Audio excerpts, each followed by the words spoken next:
Natatandaan nyo ba yung customer natin noon na nagpagawa dito sa atin sa 01 Moto? Yung customer natin na nasiraan ng ball race sa kanyang Yamaha Sniper. Siguro halos 3 shop na yung nilapitan ko pero same issue pa din. Nakita ko tong 01 Moto, then sinubukan ko siya kasi magaganda yung reviews. Then nag-offer sila ng mga ganitong service. Then tinry ko siya, which is good naman. Which is di naman ako nagsisisi kasi nawala nila yung issue sa problema ng motor ko. Pinaliwanag din nila sa akin kung paano yung i-maintain yung ganitong issue para hindi na maulit. So yun, totoo nga na number 1 dito sa 01 Moto.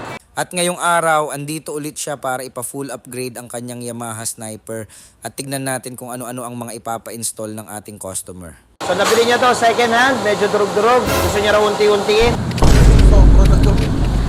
So second hand na motor. Filter pa ba to? Filter pa ba to? Grabe. Yung isang mekaniko sa likuran, saan nakita niya? Sabi niya,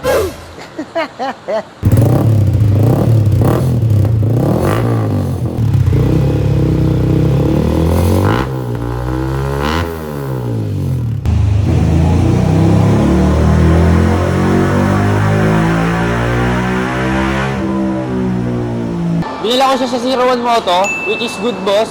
At nalaman ko yung mga hidden problem ng motor ko. Quality naman yung gawa nila. Kaya number 1. Number 1 talaga kasi after a few days, nandito na naman itong Yamaha Sniper ng ating customer para magpakabit ng accessories. Rear set lang dapat ang ipapakabit niya eh. Pero inaabot kami ng mahigit 2 araw. kung mahilig ka bumangging, mag-shifter ka para kahit itodo mo bangging mo, wala kang alinlangan na may sasayad. Yung riding position mo, mababago, ma-adjust mo, gano'n. Tulad ko, kahit kurbahan na langanin, pag bumangging ako, kaya ko. So ito yun, binubuo ko na ngayon. Kailangan ko lang na makumpleto muna lahat ng mga screw bago ko buuin. Mahirap kasi pag binubuo mo, tapos ay kulang-kulang na part pala. So, syempre, doon ka na mahirapan. Pero dito sa nilalagay ko na item ngayon is, upon checking naman, kumpleto naman yung mga screw. So, wala akong worry kung mahirapan ako ngayon. Rear set na yung naikabit nila master ngayon, pero marami pa tayo kakabit. Tapos yung upuan, papalitan din daw. Durug-durug na. Muffler tsaka remap. So, nabili niya to second hand, medyo durug-durug. Gusto niya raw unti-untiin. So second hand na motor. So pag dinala nyo rito yan, hindi lang namin gagawin kung ano lang yung sinabi nyo. Check upin ko to lahat. Tingnan nyo, hindi nyo nireklamo yung sa hub niya. Ang dumi-dumi pala. Titiplay na rin natin tong part na ito. Swerte, di ba? Ito kayo magdala ng second hand para check namin lahat. So, naka-raise power na siya na mono. Ito, yung papalitan niya yung debaso for sniper. So, yung dating mga nakabili ng sniper namin, fix pa yung ano ninyo. Pause ngayon, yung bagong sniper ngayon, umiikot na. Ito pa rin yung compression niya, ito pa rin yung rebound. Kasama dito is bracket. Tsaka ito, importante, yung 1-year warranty replacement natin. So, ano nga ba yung mga tinitignan pag second hand? So, ito, tignan nyo to. Alugin nyo, kasi nalalaspag to. So, parang mga, tawag dito, damper. So, dyan nakamount yung sprocket. Dito nakamount yan. No? So, ito yung nagpapaikot. Pag maluwag, bad. Pero pag tight pa, good pa. Bearing, goods pa. Okay, paano pag-check ng bearing? Pasok nyo yung daliri nyo, alugin nyo. Pag may alog, may problema tayo. Okay pa tong rear tire ni sir. Tuloy natin ang paglinis dito sa Sniper. Sakto ang paglinis natin dahil papalitan din natin ang race power shocks nito. Madami kasing kailangan tanggalin pag magpapalit ka ng shocks dito sa Sniper. Goods pa to. Goods pa to. Pinapalitan lang talaga nung may-ari. Nung gusto niya talaga yung debaso. Pero goods pa to. So, isang taon mahigit na raw to. May nakuha dumi oh. Grabe. Oh, takila. Parang may maglulupa dun sa nabiling sniper. Filter pa ba to? Filter pa ba to? Grabe. Lumaki yung gastos ng customer natin. Ang dami namin natuklasan. May kulan pa ba? Mukhang wala na rin, no? Ba't ganun? Pang daily use daw to bilang second hand. Ba't ganun? Wala na rin laman.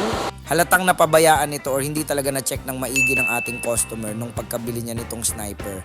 Grabe sa dumi. Magpapakabit din pala siyang top box. So kapag may top box, meaning dapat merong bracket. K3 bracket ang ikakabit natin sa kanya. Pero meron tayong nakitang problema.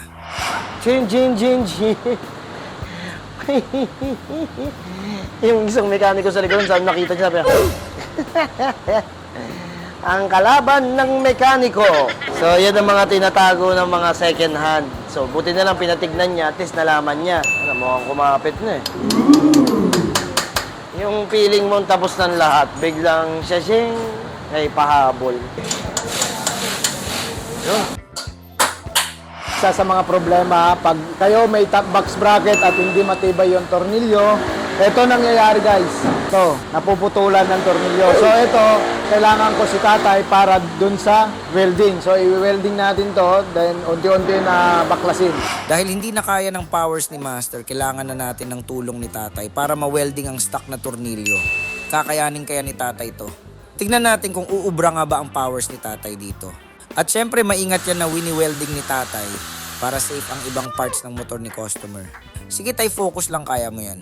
I-cancel na rin natin to at papalita tayo ng oil filter. Ito, i-drain na rin natin, bubuksan na rin natin tong takip ng oil filter. So antayin nyo lang guys para makita natin kung totoo na nag-change oil. Proceed na tayo sa sunod na gagawin ni Master, ang pag-change oil.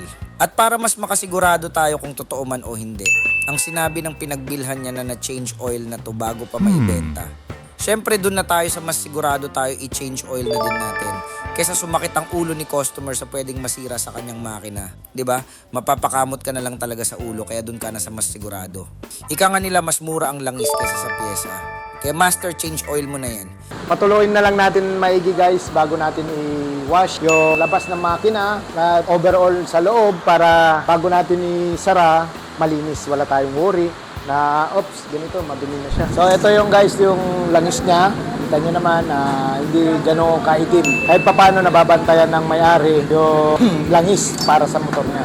At ngayon, hinihigpitan na ni Master ang rear set ng ating customer para masiguradong pantay at mahigpit na ang mga bolts at lock nito para maiwasang madisalign at mahulog ang pyesa nito. Pagtapos nito, dito naman tayo sa isa pang problema ng motor ng ating customer. Dahan-dahang pinipit ni Master ang naiwang bolt sa mounting ng bracket para matanggal ito. Talagang tiyagaan lang talaga para matanggal to. At nang matapos ang pag-rescue ni Tatay at pag-change oil ni Master, agad na tong binaba ni Master galing sa lifter at para malinisan na itong Sniper 155. Sige Master, halo lang ng halo dyan. Siyempre kilala naman natin si Master na ayaw sa maduming motor kaya panoorin natin ang paglilinis ni Master sa Sniper 155. Nako, siguradong tanggal ang dumi sa singit-singit niyan Master. Sige lang ang kuskus at siguradong satisfied si customer. Pati engine malinis, outer parts malinis. Siguradong masaya si customer neto. Dahil sa sobrang linis ng kanyang motor, baka hindi na niya makilala yung motor niya. At syempre, hindi lang outer ang lilinisin ni Master. Maski na din yung inner ng Sniper ng ating customer ay lilinisin ni Master para pulido, swabe at sulit ang pagpapamaintenance ng motor ng ating customer. At dahil natanggal na ni Master ang naputol na bolt sa mismong kabitan ng bracket, dahil sa tulong ni Tatay Oka, agad itong kakabitan ni Master ng K3 bracket. Dahil ito ay request ng ating customer. Dahil gusto daw niya ng top box para sa kanyang Sniper dahil mahilig siya bumiyahe. At pagtapos naman nating ikabit ng bracket ng kanyang top box, isunod naman natin ang smoke comfort seat ng ating customer para sa mas komportable at banayad na biyahe. Iwas dulas din to dahil sa quality materials ng comfort seat na to. So nakita nyo naman kahapon gaano kadungis. Ngayon tignan nyo naman gaano na siya kalinis. So yung nanglilimahid dito kahapon, ito na siya ngayon. Upuan na ilagay na rin namin, tignan nyo siya. Naka-comfort seat na siya. So hindi to hindi to stock swap. Ano to? Replacement na sa hull talaga. Ayan.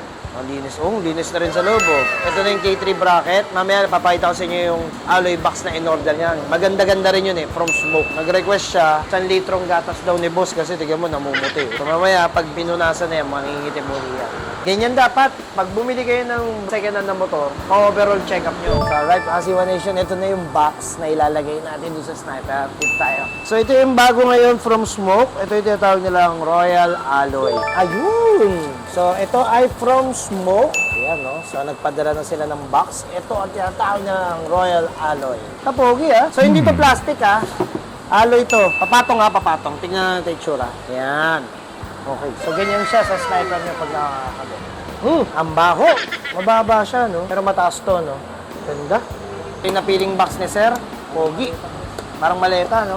Ganda. Okay. So sound check na tayo. Ito si Sir, yung may-ari ng Sniper niya. Second hand na pila, di ba? Yes sir, second hand po.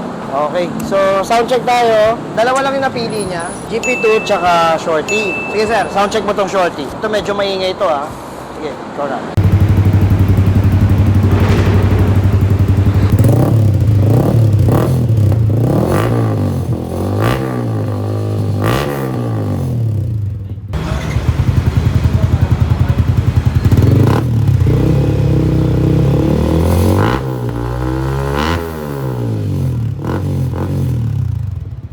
Ito yung tinatawag namin DB killer. So, nilalagay yan dito sa loob para mas tumahimik pa. Tapos, sound check natin to. So, ito yung shorty. Ayan o, makapansin nyo, naka-emboss po yung logo niya. No?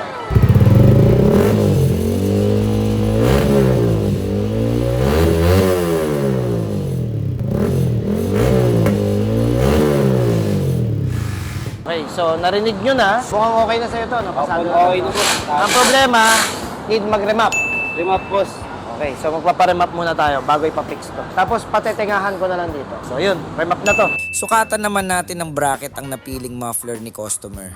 Nga pala, ang napiling muffler ni customer ay ang ating villain shorty. Tara dalhin na natin sa fabrication room para makabit na ang bracket ng shorty ni customer.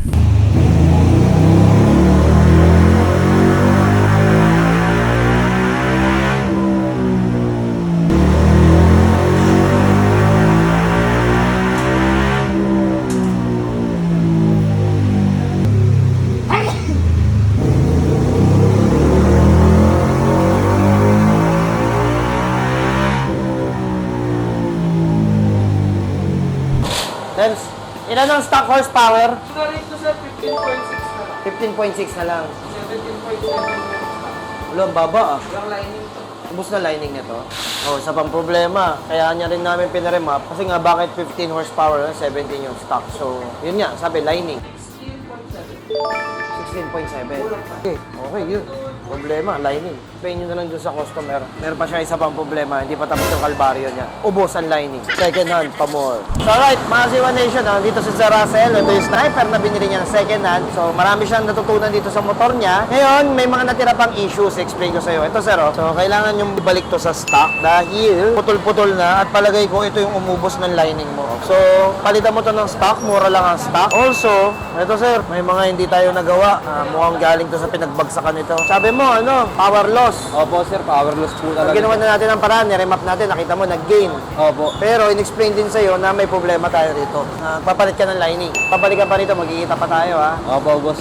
Rear set sir, ito, please take note. Hindi porket nakakabit na yan dyan, hindi yan mini-maintenance. So i-check mo rin yan kung maigpit yung tornilyo maluwag ha. Lalo na pag naluluma na. Pero don't worry, pina-threadlock ko na yan. Pero syempre, check mo pa rin from time to time. Nilinis na namin lahat.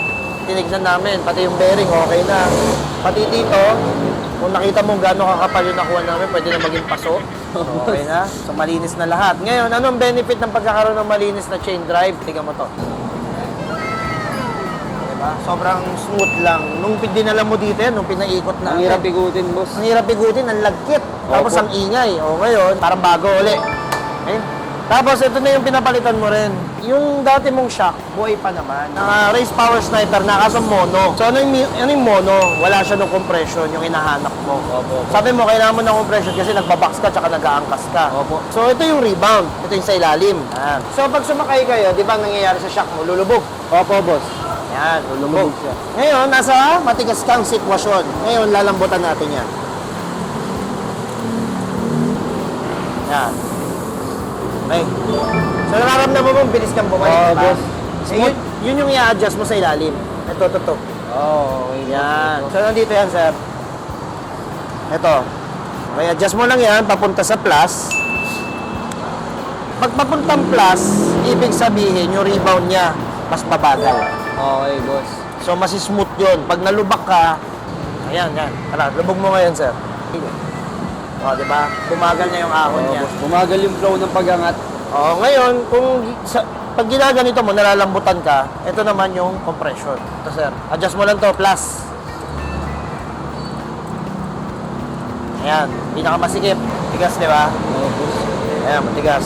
Lalambutan natin. Diba? Mas okay siya boss. So, okay, di ba? So, yan yung benefit ng pagkakaroon ng fully adjustable. Okay? So, next problem mo rito, sir, nawalan ka ng, alam mo nawala ka sa'yo? Side stand. Kasi yung stock mo doon nakatali yun. Opo boss. Pero anyways, okay na yan. Pogi naman yung motor mo. Ito na rin yung box, Royal Alloy, Pro Smoke. Wala namang special sa kanya, pero yung look, kasi upuan, yung request mo. Opo boss. Kasi yung upuan mo, durug-durug na. Ayan. Tsaka pagka rides kasi boss, minsan nagugulas ako sa harap boss, pausog ng harap. Tsaka yung back ride mo. Opo boss, pati yung Nalaglag. backride ko, opo. Kaya lang, may regalo ako sa'yo. Bigyan kita ng gatas ni boss. Kasi tingnan mo to, oh. Hindi ko na alam gagawin ko dyan, boss eh. Actually, mababawasan yan. Pagpaparestore kasi ng ganitong kulay, hindi yan one time. Kailangan araw-araw mo siyang gagawin hanggang masanay siya ulit. Ayan, oh. Tama, nabawasan yung pamumuti, oh. So, araw-araw mo siyang gawin hanggang bumalik yung dati niyang kulay talaga. So, ang ano mo lang, sikreto lang dito sa gatas natin, kailangan consistent mo gamitin. Tuloy-tuloy. Hindi pwede yung bibilad mo siya sa arawan tapos titigil mo. So, medyo okay na kumpara kanina, di ba? Kanina puting-puti eh. Ngayon, pag bumalik ulit yung pagkaputi niya, ayan oh. Mamaya-maya, pag naarawan, spray mo lang na spray. Hanggang masanay siya. Yes, sir. Okay na tayo. Thank you, boss. Ikaw nang bahala rito sa sniper mo, magkikita pa naman tayo susunod. Maraming salamat sa serbisyo, boss. Alright, let's go. Boss, kamusta naman ang naging experience mo dito sa 01 Moto? Okay naman, boss, so far. Nabili ko kasi itong motor ko, boss. Second hand siya. Binila ko siya sa 01 Moto, which is good, boss. At nalaman ko yung mga hidden problem ng motor ko. Quality naman yung gawa nila. Kaya, pagdating sa paggawa talaga ng motor dito, recommended ko 01. Number 1.